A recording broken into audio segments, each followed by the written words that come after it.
အားလုံးပဲမင်္ဂလာပါရှင် Digital Fishing Company မှာကြိုဆိုပါရရှင်ညီမကဒီဗီဒီယိုလေးမှာဆိုရင်တော့အဝယ်နဲ့ပတ်သက်တဲ့ပေါ့နော်အဝယ်ကဏ္ဍထဲမှာကုန်ဝင်ပြန်ဖို့စရင်နဲ့ပတ်သက်တဲ့အကြောင်းအရာလေးကိုပြောပြပေးမှာပဲဖြစ်ပါရရှင်ဒီတော့ညီမတို့ကကုန်ဝယ်ပြန်ဖို့စရင်ကိုအသုံးပြုခြင်းမှာကအဝယ်ဆိုတဲ့ကဏ္ဍတွေကမှာဒီကုန်ဝယ်ပြန်ဖို့စရင်လေးကိုရွေးချယ်ပြီးတော့ပြုလုပ်ပေးရမှာပဲဖြစ်ပါတယ်ဒီတော့ညီမကပေပေါင်းချလေးကိုကုန်ဝယ်ပြန်ဖို့ခြင်းလဲဆိုရင်ဒီအဝယ်စရင်ထဲမှာကြည့်လို့ရပါတယ်အဝယ်စရင်ထဲမှာဆိုရင်ညီမကဒီမှာဝယ်ခဲ့လိုက်တဲ့ဒီပေါင်းချလေးပေါ့နော်ဒီ Premier Fusion 10 တုံးညီမဝယ်ခဲ့လိုက်တယ်အဲ့ဒီ10 တုံးလေးကိုညီမကဥပမာကိုစီရောက်လာတာက error ဖြစ်နေတယ်တိတ်လုံနေတာမျိုးပဲဖြစ်ဖြစ်ဒါမှမဟုတ်လို့ရှိရင်အထုပ်တရားပေါက်ပြဲလာတယ်ပေါ့နော်ဒီလိုမျိုးတွေထိမိခိုင်းမိလာလို့ပျက်စီးနေတဲ့ပစ္စည်းမျိုးတွေကိုညီမကပစ္စည်းပြန်ပို့ခြင်းနဲ့အဲ့လိုမျိုးခါမျိုးတွေမှာဆိုရင်တော့ကုန်ဝယ်ပြန်ဖို့စရင်ဆိုတဲ့ကဏ္ဍလေးကိုအသုံးပြုပေးရမှာပါဒီတော့ညီမကဒီပေါင်းချလေးကိုအသုံးပြုချင်တာဖြစ်တဲ့အတွက်ကြောင့်မလို့ကိုကပေါင်းချနံပါတ်4သိရပါမယ်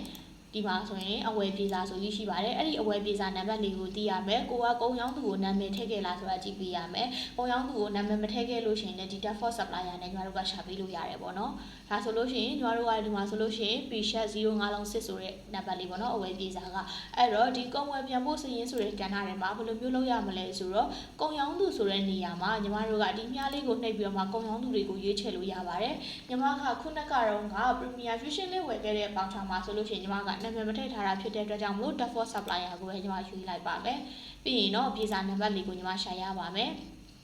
ညီမကပြေစာနံပါတ်က056ဖြစ်တဲ့ဟာကိုရွေးရမှာဖြစ်တဲ့အတွက်ကြောင့်မလို့ဒီပေါင်ချာလေးကို2ချက်ကလစ်နှိပ်ပေးရပါမယ်ဒါဆိုလို့ရှိရင်ညီမတို့ပြန်လဲမယ်ပေါ့နော်ကုန်ဝယ်ပြန်ပို့မယ်ပစ္စည်းမျိုးစားလေးထွက်လာပါပြီညီမဝယ်ခဲ့လိုက်တဲ့အရေးအတွက်က10ခုပါအဲ့တော့ညီမကဒီမျိုးစားလေးကိုမှဒီကုန်ဝယ်ပြန်ဖို့ကဏ္ဍဆက်ပြီးလှုပ်ဆောင်နေနေဆိုရင်ဒီဘေးနားမှာပါတဲ့ box လေးကိုကလစ်လေးနှိပ်ပြီးတော့အမှန်ချစ်လေးနှိပ်ပြီးသွားရင်ဒီအောက်မှာပါတဲ့လှုပ်ဆောင်နေစွာလေးကိုနှိပ်ပေးရမှာပါဒါဆိုရင်တော့ညီမတို့ကဒီကုန်ဝယ်ပြန်ဖို့တဲ့ကဏ္ဍလေးဆက်လုပ်လို့ရပါပြီအဲ့ဒီမှာညီမကငကိုဝယ်ခဲ့တဲ့အရေးအတွက်က10တုံးပါအဲ့ဒီ10တုံးကိုမှဘဏ္ဍထုတ်ပေါက်ပြဲလာတာလေပေါ့နော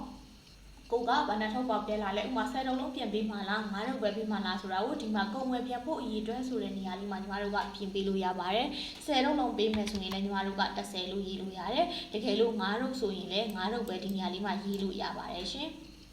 ်ဒီတော့ညီမက30လို့ပဲထားလိုက်ပါမယ်အဲ့တော့30လို့ထားလိုက်တယ်ဒါဆိုလို့ရှိရင်တန်ဖိုးပမာဏက2800ကျပါတယ်အဲ့ဒီတော့ဒီပြန်အငွေဆိုတဲ့နေရာမှာ supplier ကကိုပတ်စံပြန်ပေးတဲ့ပမာဏကိုထည့်ပေးရမှာပါတကယ်လို့ကိုကအပြည့်မရဘူး2000ပဲရတယ်ဆိုရင်လည်းကိုရတဲ့တန်ဖိုးပမာဏကိုထည့်ပေးရပါမယ်အပြည့်ရလို့ရှိရင်လည်းအပြည့်တန်ဖိုးပမာဏကိုညီမတို့ကထည့်ပေးရမှာပဲဖြစ်ပါတယ်ရှင်ပြီးရင်တော့နောက်ထပ်တစ်ခုကဒီနေရာမှာမှတ်ချက်ထားလို့ရပါတယ်။ဘာကြောင့်ညီမတို့ကပြန်ပို့လိုက်ရတယ်ဆိုတဲ့အကြောင်းရင်းမျိုးလေးတွေကိုရေးပြီးမှတ်သားထားခြင်းရင်ဒီမှတ်ချက်ဆိုတဲ့ box လေးထဲမှာညီမတို့ကရေးလိုက်လို့ရပါတယ်။ဒါဆိုရင်တော့ညီမတို့ကဒီကဏ္ဍတွေအကုန်လုံးအသုံးပြုပြီးသွားပြီဆိုလို့ရှိရင်ညီမတို့ကသိမ့်ပြီဆိုတာလေးကိုနှိပ်လို့ရပါတယ်။ကိုကပေါင်ချထုတ်ထားခြင်းတော့ဒီဘေးမှာပါတယ်သိမ့်ပြီ print ထုတ်ပြီဆိုတာလေးကိုနှိပ်နိုင်ပါတယ်ရှင်။ဒါဆိုလို့ရှိရင်ညီမကအခုကုန်ဝယ်ပြန်ပို့လိုက်ပြီးတော့ပို့လိုက်ပြီပေါ့နော်ပို့လိုက်ပြီဖြစ်တဲ့အတွက်ကြောင့်မလို့ခုနကပို့လိုက်တဲ့အကြောင်းအရာလေးကိုပြန်ကြည့်ကျင်တယ်ဆိုလို့ရှိရင်အဲ့ဒီကုန်ဝယ်ပြန်ပို့စရင်ဆိုတဲ့ဒီကဏ္ဍထဲမှာပဲရှိရဲ့အောက်လေးမှာပါတဲ့ဒုတိယမြောက် tab လေးဖြစ်တဲ့ကုန်ဝယ်ပြန်ပို့စရင်ဆိုတာလေးကိုညီမကကြည့်ပေးလို့ရပါတယ်ရှင်အဲ့တော့ညီမတို့ကဒီကုန်ဝယ်ပြန်ပို့စရင်ဆိုတာလေးမှာကြည့်လိုက်မယ်ဆိုလို့ရှိရင်ခုနကညီမတို့အဝယ်ပြန်ပို့လိုက်တဲ့ပေါင်းချလေးကိုတွေ့ရမှာပါဒီအောက်လေးမှာဆိုရင်လည်း purchase return ဆိုပြီးတော့မှတ်ချက်လေးမှာပါပြီးသားဖြစ်နေပါတယ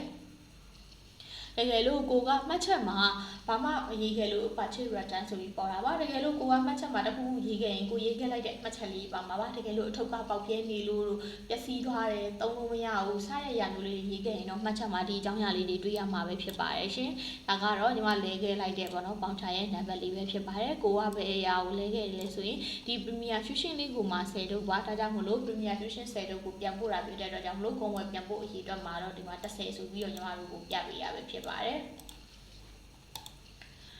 ဒါဆိုလို့ရှိရင်ကိုကအဝယ်ပေါင်းချကိုမှဝယ်ပြီးသွားတဲ့အခါမှာပစ္စည်းလေးတွေက error တက်နေလို့ပြန်ပို့ခြင်းနဲ့ဆိုလို့ရှိရင်ညီမတို့ကဒီလိုမျိုးပုံစံလေးတွေအတိုင်းပြုလုပ်လို့ရပါတယ်ရှင်အားလုံးပဲတရားအေးချမ်းသောနေ့ရက်လေးဖြစ်ပါစေရှင်ကျေးဇူးတင်ပါတယ်ရှင်